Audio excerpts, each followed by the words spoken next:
तो कैसे हो मेरे प्यारे बच्चों। उम्मीद करता हूं कि आप लोग अच्छे होंगे और अच्छे से बिल्कुल पढ़ाई चल रहा होगा। इसी के साथ में आप लोग के लिए एक छोटा गोल लेकर के आए हैं 4 नंबर एक्सरसाइज का, नाखून क्यों बढ़ते हैं। ये लेखक परिचय है, आप बिल्कुल आराम से इसको देखिएगा। नाखून क्यों बढ़ते हैं, ये क्लास 10th के हिंदी गद्यखंड है। क्या है, हिंदी जो है गद्यखंड। इसमें हम लोग जानेंगे गोधूली भाग 2 का चीज है। तो इसमें हम लोग ये जानेंगे कि इसका जो मेन चीज है, जो हम लोग लेखक परिचय के बारे में जानेंगे, और सबसे मेन जो इसका शीर्षक है नाखून क्यों बढ़ते हैं। आपको पता होना चाहिए कि नाखून बढ़ते हैं, और नाखून क्यों बढ़ते हैं। ये नाखून हजारों % बढ़ते हैं, इसलिए इसका नाम जो है हजारी प्रसाद द्विवेदी इनका लेखक है। बिल्कुल याद करने वाली ट्रिक है कि नाखून क्यों बढ़ते हैं, तो नाखून हजारों बार बढ़ते हैं, इसलिए हजारी प्रसाद द्विवेदी। इनके बारे में जानेंगे, हजारी प्रसाद द्विवेदी जी के बारे में अगर हम लोग जानेंगे तो इसका कुछ जीवनी जानते हैं। अब जानेंगे क्या कि नाखून क्यों बढ़ते हैं, जिसके लेखक है हजारी प्रसाद द्विवेदी जी, और इनके जीवन के संक्षिप्त कुछ जानकारी है। जो शीर्षक पहले जानेंगे कि शीर्षक का क्या नाम है, तो नाखून क्यों बढ़ते हैं। शीर्षक का क्या नाम है, नाखून क्यों बढ़ते हैं, और लेखक का नाम है हजारी प्रसाद द्विवेदी जी। पिताजी का नाम है अनमोल, कहता है कि श्री अनमोल द्विवेदी जी, और माता जी का नाम है श्रीमती ज्योतिषमती। क्या है, ज्योतिषमती। कहता है कि इनका जन्म की अगर बात किया जाए तो 19 अगस्त 1907 ईस्वी में इनका जन्म हुआ है। और मृत्यु के जन्म के स्थान की अगर बात किया जाए तो ये उत्तर प्रदेश के बलिया जिले के आरत दुबे का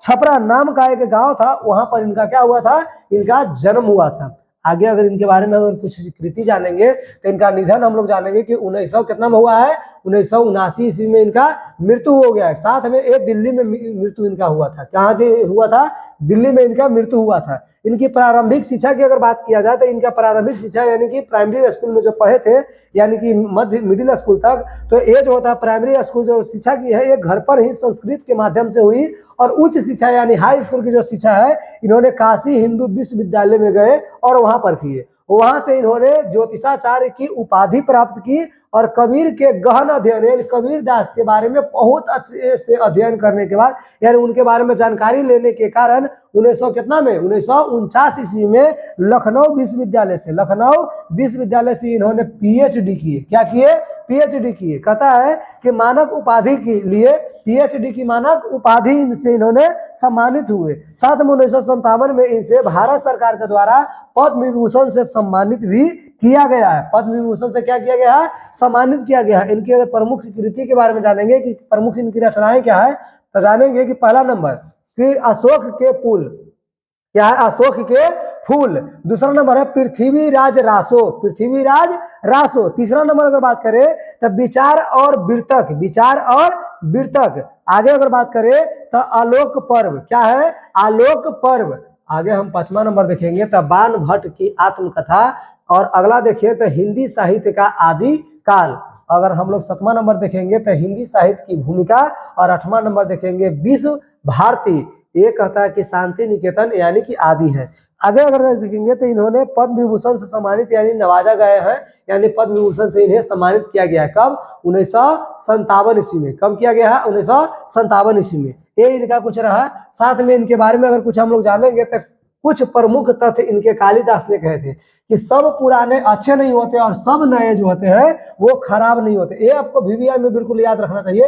ये अक्सर क्वेश्चन में पूछा जाता है कि सब नए पुराने जो होते हैं वो अच्छे नहीं होते और सब नए खराब नहीं होते। जो आपके हित के लिए होते हैं उसे बिल्कुल जांच परख करके हम यूज कर सकते हैं। तो ये बात बोले थे कौन, कालिदास बोले थे, और इसी बात को इसमें दर्शाया गया है। साथ में ये भी हम लोग जानेंगे कि लेखक की एक बेटी थी। लेखक की कौन थी, एक बेटी थी। और इंद्र के वज्र से क्या बना था, दधीची मुनि के हड्डी से बना था। इंद्र का जो वज्र है वो किससे बना था, दधीची मुनि के हड्डियों से बना था। ये आपका ऑब्जेक्टिव में आता है कि ये जो हजारी प्रसाद द्विवेदी जी है, उनके एक बेटी थी, और उन्होंने ही यानी कि उनकी बेटी ने ही यह प्रश्न किया था कि पापा नाखून क्यों बढ़ते हैं। और यह प्रश्न उठा था और इसी के बारे में उन्होंने गहन अध्ययन किया और साथ में ये चीजें लिखे थे। साथ में ये जानेंगे, ये भी आपका इंपॉर्टेंट है जो आपको याद रखना पड़ेगा, क्योंकि आपको VVI में आता है, ऑब्जेक्टिव में आता है कि इंद्र का वज्र दधीची मुनि के हड्डियों से बना था। साथ में ये जानेंगे कि आर्यो जो है कि आर्यो ने लोहा